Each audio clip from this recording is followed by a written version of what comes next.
Dementia can present itself in many different ways from individual to individual. Some of the symptoms are memory loss, changes in behaviour and reduced mobility. We will go into these topics in more detail. Memory loss can present itself in different ways, misplacing everyday objects, not recalling familiar faces, not remembering significant events of your lifetime, and repetitive questions. And if all of these are recurring, you could well have identified a symptom of a possible dementia. If you have recognised some of these symptoms of memory loss, you can support the individual by discussing your plan, that how you can work together to make things easier. You can have an easy visual calendar on the wall. You can have a diary that is left open. You can have the phone book which is left open, and you can leave prompts on the fridge and on the light, the key box, to make sure that the individual can cope when you're not there. So you can use reminiscence tools to actually help the individual remember. Life history book, you can put dates on, photographs, the names of the people that are in those photographs, and you can recall events and the person can read them and actually relate to them. Repetitive questions can be one of the most challenging things for a person to live with, for the person that's living with dementia and the person that is supporting the person with dementia.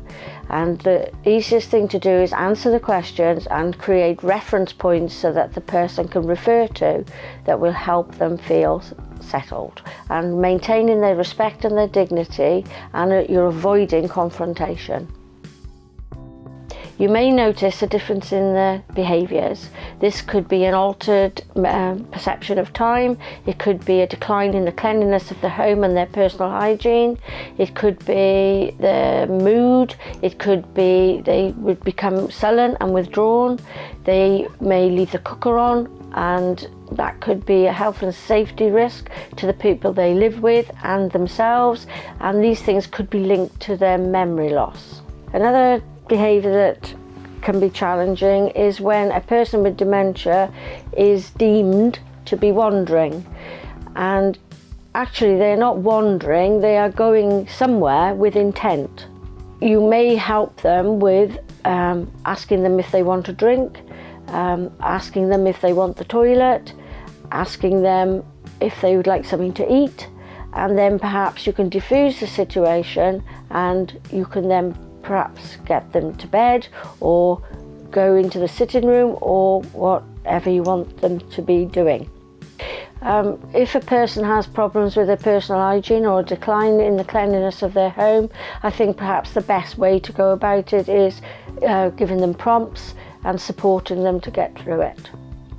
If there is issues with mood, I think the best thing to do is trying to engage with them, interact with them, and try and get them away from that dark place, and make sure that life is as normal as possible. If you notice that the person living with dementia is leaving on the gas or the electric is leaving on, running taps, the best thing to do is approach the Alzheimer's Society, who will refer you to professional help for aids and things that will reduce the health and safety risk.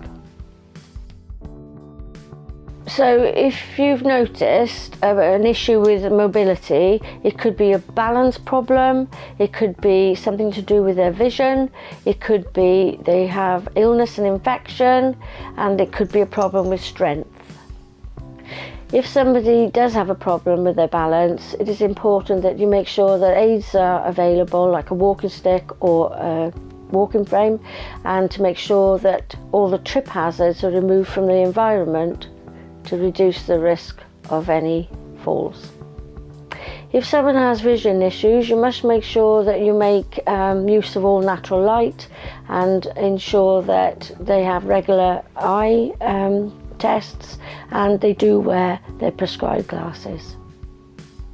If you notice there are problems with their strength, you could seek professional advice from a physiotherapist, or you could make sure that they do gentle exercise and support them in that way. If you notice that somebody is declining in their well-being, you could make sure that you interact, you make sure that you can give them meaningful activities and give them some sort of support with a routine that'll keep them occupied mentally and physically. It is important to know that no two individuals are the same, and their journey through dementia is an individual one. When you first have a diagnosis of dementia, it can be overwhelming, and it is important to know that you can live well with dementia with the right support. You can speak to your GP, contact the Alzheimer's Society or a care provider such as Shore Healthcare. Preferably, most people would choose to stay at home with extra support. Unfortunately, sometimes a crisis can occur and you would have to seek extra support in a care home. This is something you should not feel guilty about, because the people that work in the care home are professionals and are trained to deliver person-centred care.